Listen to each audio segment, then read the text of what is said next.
جب بھی اللہ تعالیٰ کی اس زمین پر کسی نے ظلم کیا، کسی کا حق کھایا، غرور کیا، تکبر کیا، تو اس کو اللہ تعالیٰ نے نشان عبرت بنا دیا۔ تو ویسے ہی حضرت موسیٰ علیہ السلام کے زمانے میں قوم قبط و امالک سے جو مصر کا بادشاہ بنا، جس کا نام ولید بن مذہب بن ریحان تھا، جس کو پوری دنیا فرعون کے نام سے یاد کرتی ہے، اور وہ انسانوں پہ ظلم کرتا تھا اور جو غریب تھے ان کا حق کھاتا تھا، اور ان سے سخت مزدوریاں اور کم اجرت دیتا تھا، اور جو ان کا غلام نہیں بنتا تھا اس کو قتل کر دیتا تھا۔ تب اللہ نے اپنے نبی حضرت موسیٰ علیہ السلام کو حکم دیا کہ اے موسیٰ، فرعون تک میرا پیغام پہنچاؤ کہ وہ انسانوں سے ظلم نہ کرے، ورنہ اللہ کا عذاب اس کو لے ڈوبے گا۔ جب اللہ کے نبی نے اللہ کا پیغام فرعون تک پہنچایا تو وہ مذاق اڑانے لگا کہ یہاں کا خدا میں ہوں اور میں کسی خدا کے حکم کو نہیں مانتا۔ تو بس پھر اللہ تعالیٰ اپنی نشانیاں حضرت موسیٰ علیہ السلام کے ذریعے سے اس کو دکھاتا رہا، اور وہ حضرت موسیٰ علیہ السلام کے معجزات کو دیکھ کر حیران ہوتا رہا۔ تب دربار میں موجود کچھ لوگ ایمان لے آئے اور کچھ فرعون سے سوالات کرنے لگے۔ بالآخر فرعون موسیٰ علیہ السلام کے معجزات کو دیکھ کر یہاں تک آ پہنچا کہ آج حضرت موسیٰ اور اس کی قوم بنی اسرائیل کو قتل کر دوں گا۔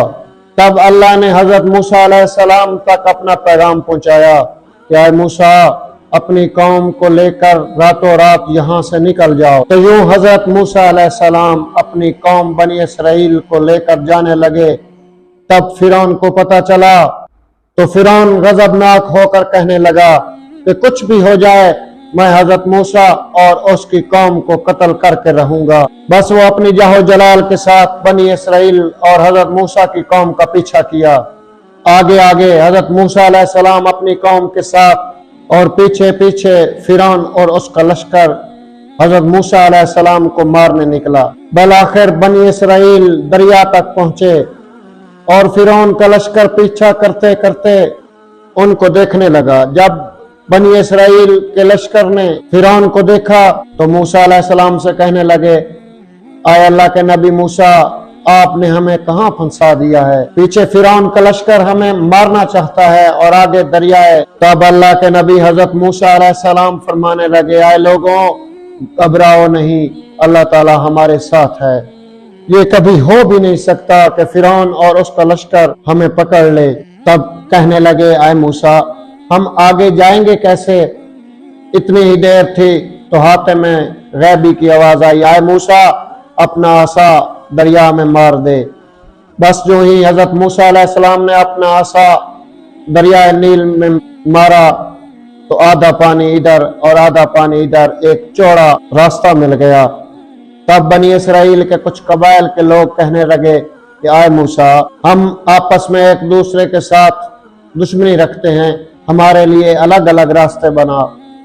تب حضرت موسیٰ علیہ السلام نے دریائے نیل کی 12 جگہوں پر اپنا عصا مارا اور 12 کے 12 راستے بن گئے۔ تب 12 قبائل الگ الگ رستوں سے دریائے نیل کو عبور کیا۔ جیسے ہی یہ منظر فرعون اور اس کے لشکر نے دیکھا تو وہی اسی راستے سے ان کا پیچھا کرتے ہوئے دریائے نیل میں داخل ہو گئے۔ جیسے ہی حضرت موسیٰ علیہ السلام اور بنی اسرائیل قوم کے ساتھ دریا کے دوسرے کنارے پر پہنچے تب فرعون کا لشکر دریائے نیل کے بیچ میں تھا، اور اللہ نے حکم دیا پانی کو اور وہ پانی ایک دوسرے کے ساتھ مل گیا اور فرعون دریائے نیل میں غرق ہو گیا۔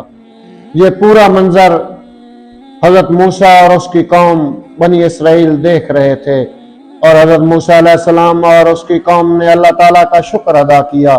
تب اتنی دیر میں فرعون بھی چیخ کر یہ کہنے لگا اے موسیٰ، میں بھی آپ کے خدا پر یقین رکھتا ہوں اور میں حضرت موسیٰ کے خدا پر ایمان لاتا ہوں کہ حضرت موسیٰ کا خدا بڑی قدرت والا ہے۔ تو بس ہاتھ میں غیبی کی آواز آئی اے فرعون، اب آپ کے لیے توبہ کے دروازے بند ہو چکے ہیں کیونکہ تو جہنم کی دہلیز پر پہنچ چکا ہے۔ اے فرعون، تیری تکبر اور تیری لاش کو ہم آنے والے انسانوں کے لیے نشان عبرت بنائیں گے کہ سب لوگ جان لیں کہ زمین پہ انسان کو تکبر راس نہیں ہے۔ آج بھی اللہ تعالیٰ نے فرعون کی لاش کو نشان عبرت بنا دیا ہے۔ بے شک جس نے انسانوں پہ ظلم کیا اور تکبر کیا وہ ہمیشہ رحمت خدا سے محروم رہے گا اور دوزخ کی آگ میں جلتا رہے گا۔ تو ناظرین، امید کرتے ہیں کہ آپ کو یہ ویڈیو پسند آئے گی۔ اگر پسند آئے تو ہمارے چینل کو سبسکرائب ضرور کر دینا۔ ملتے ہیں اگلی ویڈیو میں، تب تک اللہ حافظ۔